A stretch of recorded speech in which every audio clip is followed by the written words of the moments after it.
Hi, and welcome to Three Questions With. I'm my buddy Rod with us from Merrimack Valley Wi-Fi Pros. Hey, Rod, good afternoon. How you doing? Good, Kevin. Thanks for having me on again. So today I asked you to come on and talk a little bit about 5G home internet service. I see the commercials for it, Rod. It looks really good. I got to admit, I don't really know what 5G is, but it seems like it's better than the other things. Is it? Yeah.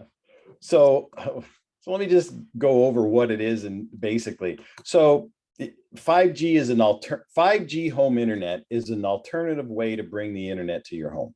If you have Comcast or Spectrum today, they bring the internet to your home over their cable infrastructure. So, I have a coax cable coming into your home. Half of that is dedicated to television and half of it is dedicated to internet service. If you're Fios, you have a fiber cable coming over your home and it's, available way more capacity than Comcast, and it's available for both TV and internet. And, there might be a few people that even have a DSL connection coming to their home, which uses the old phone system to give you pretty low data rates and not very useful anymore. But some people still have it. I still run into that out there. So what 5G home internet is, instead of using the cable infrastructure or fiber infrastructure, it uses the cellular network infrastructure. So it uses the cellular transmission capability using the latest technology for cellular, 5G, to bring it into your home. The 5G in this case stands for generation, 5th generation of cellular, not to be confused with the 5 gigahertz band on your Wi-Fi router. They're two separate things. And so it's just an alternative way to bring the internet into your home. And if it works in your community, it can be a real game changer for you because it can have a real implication on your monthly bills. And we'll talk a little bit more about that. So that's going to be my next question. Besides cost, why should I consider it?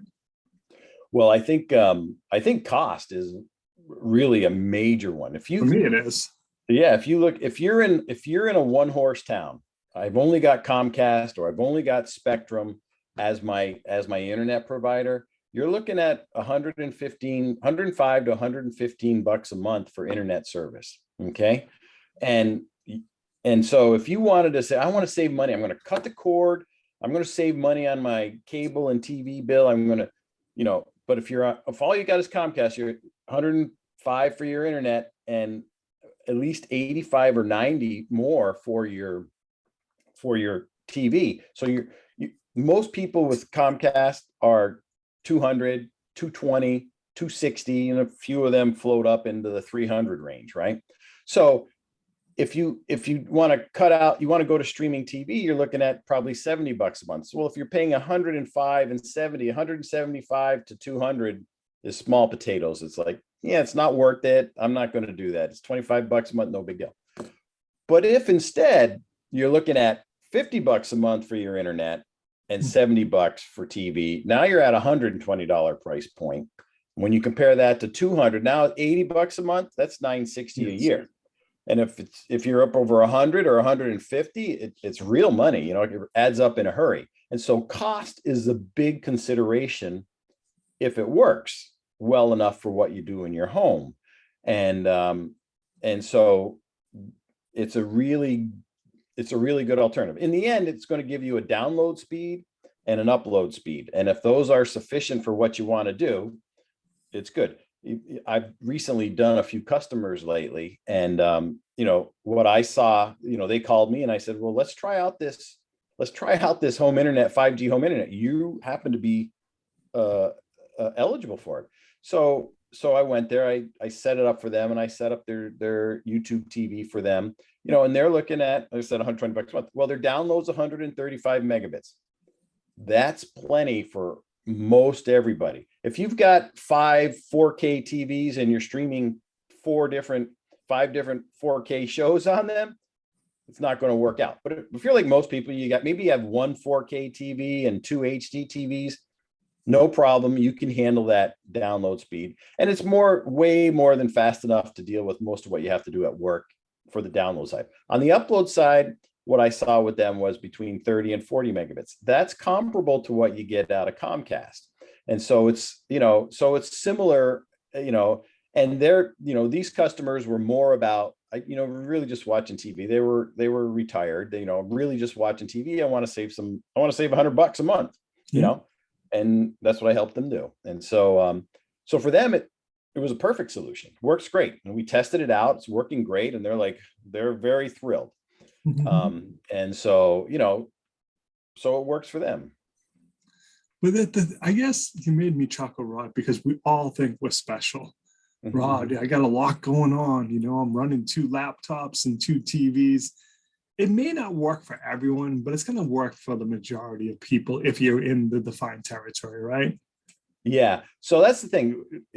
Will it work for everyone? Yeah, probably not, but it will work for a lot of people. The first thing to consider is, well, one, is it available in my neighborhood? Because it isn't available. Like, I can't get it in my neighborhood. I live in Chelmsford. It's not available to me in my neighborhood yet. I have a 5G phone, and I get 5G at the low data rate, but I don't get it at the higher data rate you need for the internet service.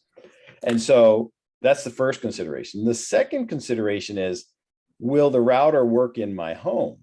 And so if you have a smaller home, I would say 1,000 square feet or smaller, then all you're going to need is that one router, and it'll probably cover your home pretty well. It's probably pretty good, unless there's, multi-levels and different strange materials in the walls, you might have a little trouble.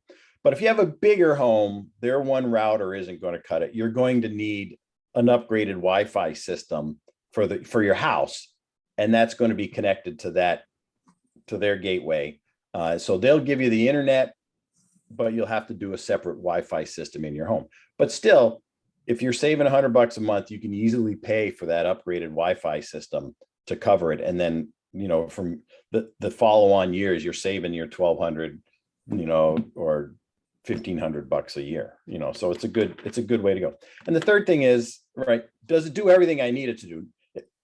If you're watching, like I said earlier, if what you're doing is streaming TV, mostly, maybe you're both working from home, but it should work in those scenarios. If you've got heavy uploads, like you upload lots of big files all the time, you might have a little trouble with it. And I just don't know, I don't have the experience, or I don't know yet. I suspect with high latency issues, like if you're a gamer and you game with people all over the world, where latency matters, your characters die instantly because you never see the guy coming because your latency is too bad. It might not work for you. I don't know that it won't work for you, but it might not work in that scenario. And then the one other consideration is, and these are very technical things that most people have no idea what I'm talking about when I say them, nor should they worry about it. But these devices can't be configured to turn off, to put them in what's called bridge mode, which means they just pass packets through, they don't do anything to them. And they don't have that capability because they're early in the market. Comcast has it, Fios has it, for example. But so you have to end up doing double NAT, and double NAT is fine for 99% of the people. The ones that have trouble are some of those internet gaming sites. Internet gaming systems will have a little trouble because you have to open up ports on your router in order to allow that to happen. So now you have 2 routers. So you got to open ports on one router, and then you got to open up the right ports on the other router in order for it to all flow through. And that's tricky to do. And, so there's that, there's some technical issues. And then if you're going to put in your own Wi-Fi system, if you have a bigger house, you need a separate Wi-Fi system. Well, you got to get the Wi-Fi shut off in the 5G router, and that's also much trickier than it is in, say, a Comcast or a Fios device. And those, they give you a button. You push the button and the Wi-Fi is turned off. In these, you got to sort of go under the covers, and you got to know what you're doing in order to get the Wi-Fi turned off. But there are people, I know of companies that can do that, like mine, for example.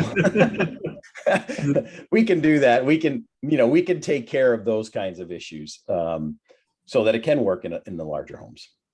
So, Rod, what's the best way for people to reach out to you? How can they learn more? So you can reach me at www.mvwifipros.com. And on there, on my website, there's a blog. I actually have a blog article up on 5G home internet. You can read that. You can make an appointment with me. You can schedule a service with me, or you can call me at 978-577-5884. And, no cost to call me. It's a free consult. Talk through what you want to do, and we can talk about whether it's feasible for you or not. Awesome, Rod. I really appreciate you taking a couple minutes to call into the show. And as always, thanks for being my friend. Thank you.